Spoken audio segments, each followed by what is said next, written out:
우리가 가입할 수 있는 모든 금융상품을 통틀어서 최근 24년 동안 성적이 최고예요.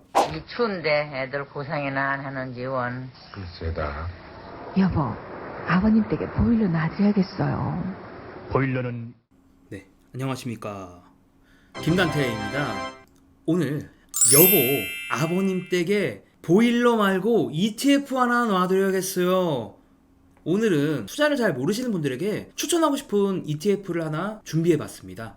그래서 정말 나는 아무것도 모른다라고 하면 이 상품도 한번 고려해보시면 어떨까라는 생각으로 왔고요. 절대 PPL이 아닙니다. 하지만 혹시 이 방송을 보고 계시다면 Hey Blackrock, Hey Blackrock, I'm telling about your ETF, so please call me. 오케이, bye bye. 블랙락 혹시 이걸 보고 계시다면 저한테 전화 한 통 주시면 좋을 것 같아요. 제가 광고해드리는 건데요. 어쨌든 그래서 스토리 한번 들어보시죠. 제가 투자를 공부한다라고 하면 제 주변에서 이런 얘기를 되게 많이 해요. 아, 지금 네가 무슨 말 하는지는 나는 모르겠는데 그냥 하나만 추천 좀 해주세요. 하나만 딱 나한테 종목 하나만 딱 하나만 알려줘 라는 얘기를 되게 많이 하십니다. 그래서 저는 되게 고객 지향적이기 때문에 여러분들이 그렇게 말씀하신다면 저도 하나 준비해 보도록 하겠습니다. 그래서 갖고 왔어요. 자, 제가 이 상품을 추천한 이유는 되게 간단한데요. 우리가 가입할 수 있는 펀드, ETF, 모든 금융 상품을 통틀어서 최근 24년 동안 성적이 최고예요. 저는 실제 운용된 거 기준으로 말합니다. 왜냐면 우리가 백테스트라고 해서 어떻게 됐는지를 과거의 데이터를 가지고 하나하나 확인해 볼 수는 있는데요. 저는 백테스트는 사실 혼자 채점한 모의고사 성적이라고 생각해요. 혼자 채점해서 내가 모의고사를 봐서 수능 만점을 받을 수는 있겠지만 실제 고사장에 앉아서 수능 점수 만점 나온 거랑은 아무래도 다르겠죠. 제가 베팅을 한다면 실제 수능에서 만점 받은 학생을 고를 것 같습니다. 그러니까 백테스트만을 너무 지나치게 믿는 건 좀 곤란하다라고 생각을 하고요. 이 펀드는 저는 사실 등수가 적어도 상대평가로는 계속 최상위권에 있을 거라고 생각을 합니다. 왜냐면 24년 동안 언제나 1등급을 맞아왔던 펀드이기 때문에 앞으로 24년도 펀드는 계속 1등급 안에 있지 않을까라는 생각을 해보고요. 적어도 금융상품 중에 상위 10%는 계속 앞으로도 들어갈 거라고 생각을 합니다. 혹시나 이 펀드보다 성적이 더 좋은, 최근 24년 동안 이 펀드보다 더 좋은 가입 가능한 금융상품이나 펀드가 있으면 댓글로 달아주세요. 네, 저도 궁금하거든요. 제가 알기로는 없는데 우리가 가입 가능해야 돼요. 뭐 1조 있는 사람이 가입 가능하거나 뭐 1000억이 있어야지 가입 가능하다 이런 거 말고 저희가 가입 가능한 상품 중에 이 펀드보다 더 성적이 좋은 거 있으면 알려주세요. 제가 한번 확인해 보도록 하겠습니다. 자, 그래서 이 펀드가 도대체 뭘까요? 자, 두구두구두구 간만에 두구두구두구두구. 자, 뭐냐? 빠밤! 자, 제가 추천하는 상품은 Vanguard Life Strategy Moderate Growth Fund인데요. 이거를 심볼로 줄여서 티커로는 VSMGX라는 상품입니다. 그래서 뱅가드에서 만든 인생 전략인 펀드라고 보시면 되는데요. 자, 이 펀드를 자산 배분하는 사람들은 글로벌 6040을 추종하는 상품이라고 합니다. 글로벌 6040이 뭐냐? 자, 이 녹색에 전 세계 주식을 다 넣고요. 저 주황색에 채권을 다 넣습니다. 그래서 전 세계 주식을 투자를 하는데요. 전 세계 주식이 팽창하는 거랑 똑같이 그거를 나도 그대로 커지게 세팅을 할 거예요. 그렇게 투자를 하기 위해서는 시가총액 가중으로 투자를 해야 되는데요. 그래서 전 세계 주식이 현재 형성되어 있는 모양이랑 똑같이 내가 만들어 놓으면 전 세계 주식이 늘어날 때 나의 자산 또한 늘어나고요. 채권도 같은 방식으로 투자를 하는데 때로는 주식이 지나치게 커지거나 채권이 지나치게 축소되는 경우도 있는데요. 그럴 때는 더 올라간, 더 커진 상품을 팔고 더 쪼그라든 상품은 추가 매수를 해서 6대4의 비율을 계속 맞춰 나갈 겁니다. 자, 이렇게만 하면 어떻게 될까요? 네, 궁금하시죠? 그래서 이따가 하나씩 또 보여드릴 건데 제가 이 펀드를 추천한 이유는 크게 세 가지예요. 1번, 성적이 좋다. 네, 실제 성적이 좋고요. 2번, 이해하기가 쉽다. 3번, 실행하기도 쉽다. 그래서 사실은 제가 보기에는 이 세 가지 조건이 다 만족되어 있는 금융상품은 그렇게 많지는 않은 것 같아요. 왜냐면 사실은 뭐 누가 나타나서 나한테 투자하세요라고 얘기를 하겠지만 여러분들 입장에서는 이해하기가 되게 어렵거든요. 근데 이건 이해하기가 쉬워요. 그리고 여러분들이 이해를 하셨다고 하더라도 실제로 그거를 실행하기는 되게 어려운 경우들도 되게 많아요. 아마 앞으로도 나올 수도 있겠지만 뭐 듀얼 모멘텀이라든가 혹은 어떤 트레이딩 전략이라든가 변동성 돌파 같은 그런 전략들 다 좋은데 실행하기가 막상 되게 어려워요. 근데 이거는 실행하기까지 쉽다. 그래서 이런 조건들이 다 겹치기는 쉽지 않은데 이 세 가지 조건들이 다 겹쳐있기 때문에 제가 추천을 하고 정말 투자에 대해서 아무것도 모른다라고 하면 저는 이 상품을 추천을 한다고 보시면 될 것 같습니다. 자, 그럼 하나씩 살펴볼게요. 이 상품의 실제 성적이 어땠을까요? 1995년에 이 상품에 $10,000를 여러분이 투자하셨다면 2019년 오늘 기준으로 무려 $62,000가 됩니다. 6배가 늘어났어요. 6배. 이거를 연평균 7.67% 정도 되는데요. 아마 많은 분들이 이렇게 생각할 것 같아요. 연평균 7% 그게 너무 적지 않아? 라고 생각하실 수 있겠지만 그럴 줄 알고 제가 준비를 했습니다. 자, 반포자이 35평을 분양하자마자 살 수 있을 때 사서 지금까지 갖고 있었으면 정말 많이 올랐죠. 여러분들. 서울 강남에 있는 반포자이가 많이 오른 아파트 중에 하나라는 거는 부정하실 분들이 별로 없을 거라고 생각합니다. 반포자이 실제 실거래가 기준으로 수익률을 보죠. 자, 2009년 반포자이 처음 분양했을 때 실거래로 사셨다면 약 11억 원 정도에 사셨을 건데요. 2019년에는 약 24억 원의 실거래가로 매매가 됐습니다. 그러면 연평균 약 7% 정도예요. 여러분들 이제 이해를 하셔야 되는 게 반포자이가 얻었던 11년간의 수익률을 여러분들이 이 ETF에 투자를 하면 얻으실 수가 있습니다. 사실은 저는 되게 놀라운 일이라고 생각을 해요. 그래서 반포자이 수익률이 연평균 7%니까 이게 아니고 연평균 7%라는 게 저는 정말 이걸 꾸준히 긴 기간 동안 하는 건 대단한 일입니다. 반포자이 정말 많이 올랐고요. 24억, 거의 2배가 넘게 올랐는데. 근데 지금 제가 아까 말씀드렸던 펀드는 6배가 넘게 올랐어요. 엄청나게 대단한 일입니다. 7%가 정말 대단하다는 말씀을 한 번 더 드리고 싶고요. 연 단위로 수익률을 보면 이렇게 나오는데요. 우리가 사실 집중해야 될 건 좀 힘든 시기들이겠죠. 그래서 2000년대 전후에서 닷컴 버블이 한번 붕괴가 되면서 이때가 좀 많이 힘들었고요. 그 다음에 2008년도 서프라임 모기지 때도 25% 손해가 나는 해도 있었습니다. 물론 이제 이런 것들은 좀 이 상품의 아쉬운 부분이라고 할 수 있겠죠. 그리고 올해 한번 보면 2019년 9월까지 13.4% 엄청난 수익률이고 환율 반영하면 사실 22%예요. 그래서 사실 올해 많은 특히 미국 투자하시는 분들이 나 올해 수익률 20%야 라고 얘기합니다. 저도 사실 올해 20% 나왔는데 이게 그렇게 자랑할 게 아니에요. 왜냐면 6040 이거 했어도 20% 나왔거든요. 환율 반영하면. 그래서 자랑할 것도 아니고 그냥 시장만큼 했다고 생각을 합니다. 그래서 자랑하신 분들 많지만 시장만큼 한 거고 사실 6040 했어도 여러분들은 22%의 수익률을 거두셨을 겁니다. 자, 두 번째 이 상품의 장점. 이해하기가 쉽다. 자, 어떻게 이해하기가 쉽냐면요. 이렇게 한번 비유를 해볼게요. 찰리 채플린이 남겼던 명언 중에 하나인데요. Life is a tragedy when seen in close-up, but a comedy in long shot. 자, 이건 뭐냐면 인생이란 가까이서 봤을 때는 비극인데 멀리서 봤더니 희극이더라 라는 명언인데요. 이건 사실 삶에서도 적용이 되는 얘기지만 저는 삶과 투자는 같다고 생각합니다. 그래서 투자에서도 되게 적용이 되더라. 자, 무슨 얘기인지 제 얘기 끝까지 한번 들어보시죠. 우리가 하루하루를 보면 투자에서 너무 비극이 많아요. 순간순간 보면 코스피 막 급락했다, 코스닥 서킷 브레이커가 어떻게 됐다, 미국 중국 무역 갈등 한다, 이벤트들 너무 많죠. 자, 20세기에 있었던 이벤트들, 기억나는 이벤트들 하나씩 보면 일단은 대공황이 있었습니다. 네, 알 수 없는 이유로 갑자기 사람들이 물건을 안 사기 시작하고 경제가 성장을 안 하는 정말 무서운 시기들이 있었죠. 1940년대는 어땠을까요? 2차 세계대전이 있었죠. 네, 1960년대는 월남전이 일어나서 또 미국이 심지어 졌죠. 이 전쟁을. 막 전 세계가 막 전쟁 속에 있었어요. 막 진짜 사람들이 많이 죽기도 했고요. 1970년대 오일 쇼크가 있었죠. 그리고 2000년대에는 리먼 브라더스가 파산하면서 부동산 몰기지로 인해서 생기는 금융위기가 또 있었고요.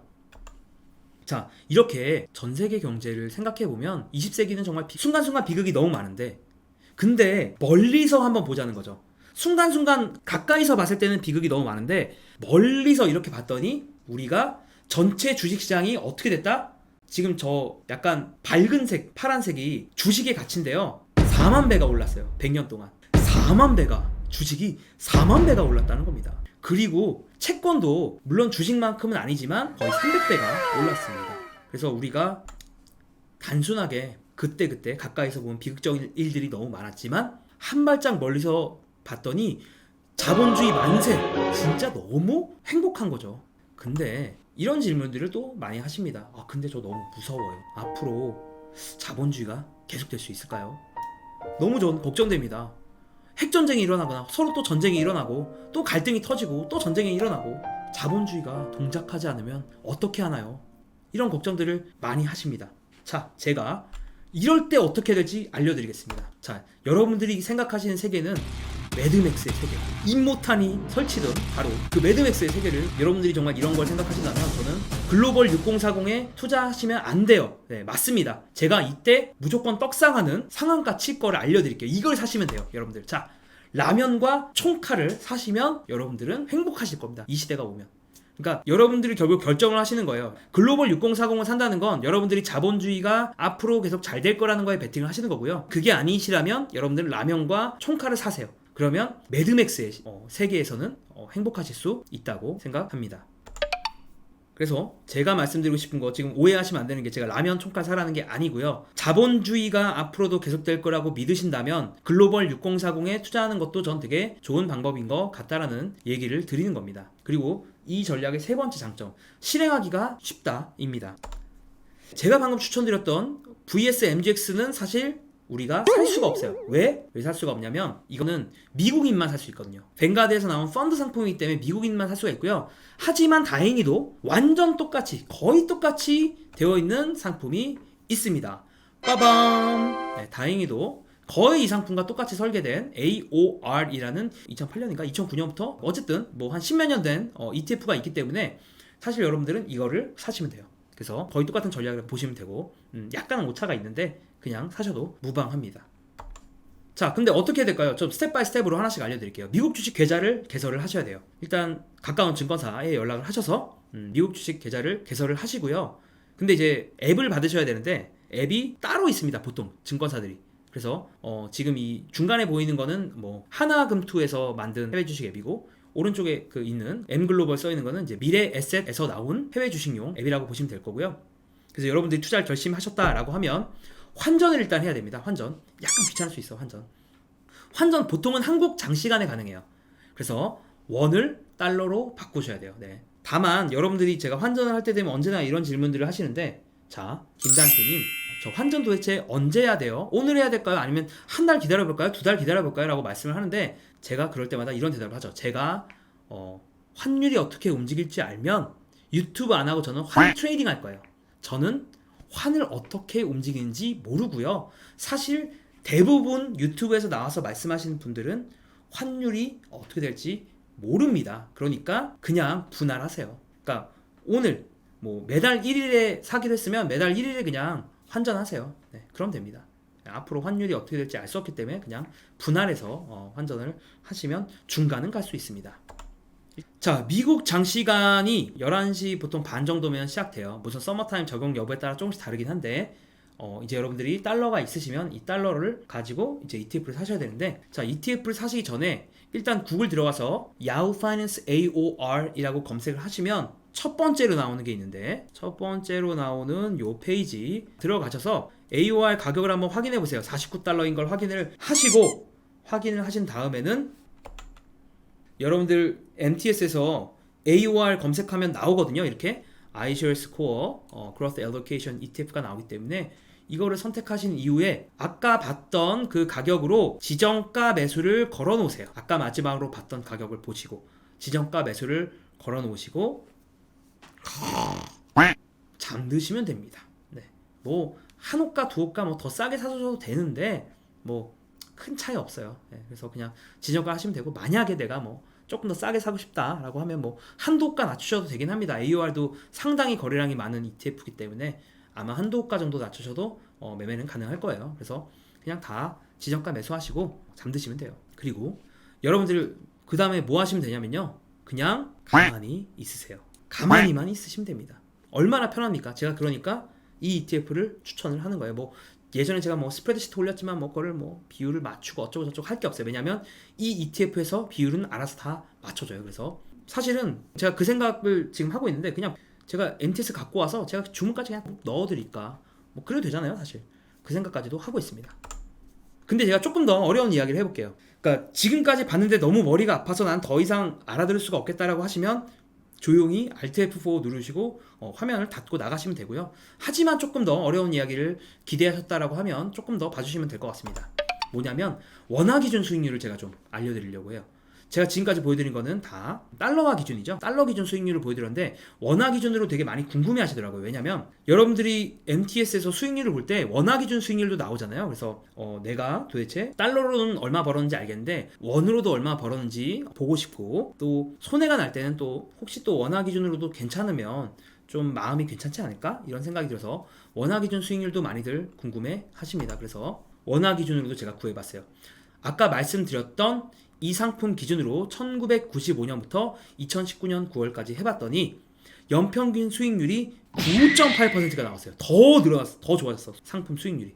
왜 그러냐면 1995년의 환율이 789원이었고요 2019년의 환율이 1197원이기 때문입니다. 그래서 사실 달러화 기준으로는 수익률이 바뀌지 않았겠지만 그 사이에 달러화의 가치 자체가 더 늘어났기 때문에 연평균 수익률이 더 좋아졌다라고 이해를 하시면 됩니다. 조금 더 디테일하게 보죠. 최악의 해들을 좀 볼게요.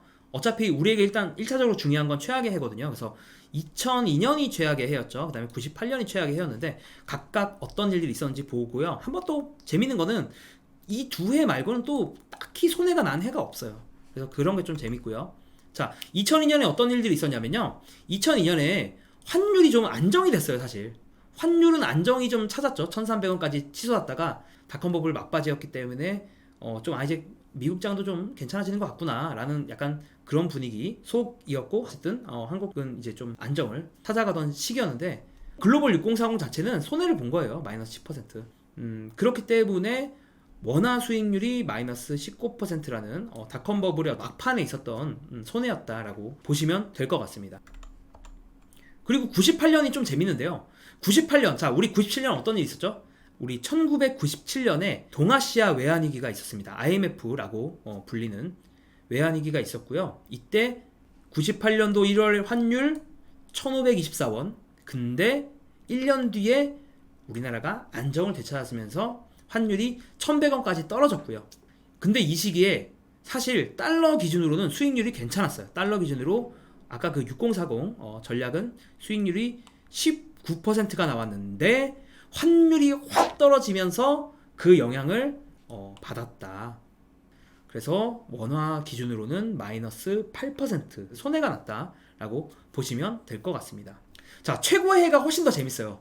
최고의 해가 제가 이거 말하면서도 너무 어이가 없는데 1997년에 수익이 110%가 났습니다. 110%. 저 이거 진짜 제가 너무 어이가 없었어요. 그러니까 제가 이거 자료 준비하면서 너무 어이가 없었어. 어떻게, 아니 인간적으로 어떻게 1997년도에 110%가 나지? 인간적으로 제가 주식 무슨 리딩하는 것도 아니고 어떻게 1997년에 수익이 110%가 날 수가 있습니까? 너무 어이가 없었어요. 그래서 어쨌든 왜 그런지를 저도 데이터를 보면서 놀랐는데 하나하나 한번 보도록 하죠. 1997년도 1월에 환율이 800원대였는데 1998년 1월에 자, 동아시아 외환위기가 터지면서 다 각국 외환 보유고가 바닥이 나기 시작하다 보니까 환율이 치솟는 거예요. 달러의 가치가 한국의 입장에서는 확 올라갑니다. 2배 가는 거지, 2배. 묻고 더블로 간 거지. 그냥 800원인 게 1,500원이 됐고. 근데 자, 우리나라 경제는 그때 정말 박살나던 시기인데 전 세계는 되게 평온했어요, 사실. 미국을 비롯한 선진국 시장은 정말 평온하던 시기였고, 이 당시에 미국을 비롯한 선진국의 글로벌 6040으로 여러분들이 투자하셨다면 수익률이 무려 19%가 나왔던 시기고, 그러다 보니까 환율 효과에 달러 자체가 20% 늘어났기 때문에 이거 두 개를 합쳤더니 원화 기준으로는 수익률이 110%라는 말도 안 되는 수치가 나오게 되는 겁니다. 제가 봐도 어이가 없어요. 왜냐하면 우리 97년도에 어떤 일들이 일어난지 다 아시잖아요. 정말 고려증권 부도, 한라그룹 부도, 쌍용차 망했죠. 이때 동서증권도 뭐 그 부도가 났고, 그래서 정말 그 막 다 나라들이 진짜 너무나 힘들었던 시기입니다. 97년 저도 그때 기억이 나지만 정말 너무너무 힘들었던 시기고요. 근데 아이러니하지만 우리가 이때 해외 투자 전 세계 글로벌에 다 나눠서 투자를 했었다면 우리들의 수익률은 되게 좋았을 것이다 라고 생각을 합니다. 그래서 연도별 수익률 다시 한번 정리를 한번 해볼게요. 재밌게도 97년도에 미친 수익률이 한번 나고요. 근데 또 보셔야 되는 게 뭐냐면 뭐 손해도 손해인데 사실은 2005년부터는 되게 재미가 없었어요. 사실 10년쯤 계속 재미가 없었어요. 왜냐면 10% 가까운 수익률이 별로 나온 적이 없고 5% 이하에서 약간 빌빌거렸거든요. 근데 이게 왜 그러냐면 그냥 논리적으로 이건 이해가 돼요. 무슨 얘기냐면 전 세계 경제가 순항하면 글로벌 6040의 수익률은 좋을 텐데 사실은 원화의 가치도 올라가거든요. 환율이 떨어지는데 글로벌 자산시장의 수익률은 좋으니까 이게 서로가 약간 상쇄가 돼서 되게 재미없는 5%보다 좀 낮았던 수익률들이 계속 나왔다라고 보실 수가 있을 것 같습니다. 그래서 이걸 좀 더 정리를 해보면 연평균 수익률은 확실히 늘어났어요. 왜냐면 아시다시피 95년도에 비해서 2019년에 달러의 가치가 더 높기 때문에, 그리고 변동폭은 더 커졌습니다. 물론 이거는 환에 대해서 좀 얘기를 하자면 얘기가 길어져서 이렇게만 얘기를 할 건데 어쨌든 연간 변동성은 더 늘어났다. 이거는 연간 변동성은 연간 수익률을 가지고 표준 편차를 구해봤더니 거의 2배가 넘게 늘어났다. 이건 왜냐? 달러 원 환율로 보면 원의 변동성이 어마어마하기 때문에. 그리고 또 재밌는 것 중에 하나는 손해가 잘 안 난다. 생각보다. 왜냐면 경제 위기가 터지려고 할 때쯤 되면 달러 가치가 확 올라가거든요. 그래서 달러를 갖고 있었던 사람 입장에서는 이게 좀 무효화가 되기 때문에 손해는 좀 잘 안 나는 그런 포트폴리오가 됐다라고 정리할 수가 있을 것 같습니다. 근데 분명 이 6040은 아쉬운 점은 있어요. 아쉬운 점이 없진 않은데 그것까지 얘기하면 여러분들이 너무 힘드실 것 같아서 다음번에 제가 이 영상 반응이 좀 좋은 것 같으면 한번 만들어보고, 아니면 그냥 여러분들이 관심이 없었구나 하면서 그냥 조용히 없었던 일로 하도록 하겠습니다. 어쨌든 여러분들의 관심이 필요합니다. 그래서 제가 앞으로도 좋은 정보를 계속 올릴 거고, 여러분들의 댓글 제가 다 읽어보고 있고 가능하면 다 대댓글도 달려고 노력하고 있으니까요. 구독과 좋아요 그리고 친구들한테도 얘기 좀 해주세요. 네. 여러분들 반드시 구독과 좋아요 알림 설정까지 반드시 부탁드리도록 하겠습니다. 그럼 여기까지 하도록 하겠습니다. 감사합니다.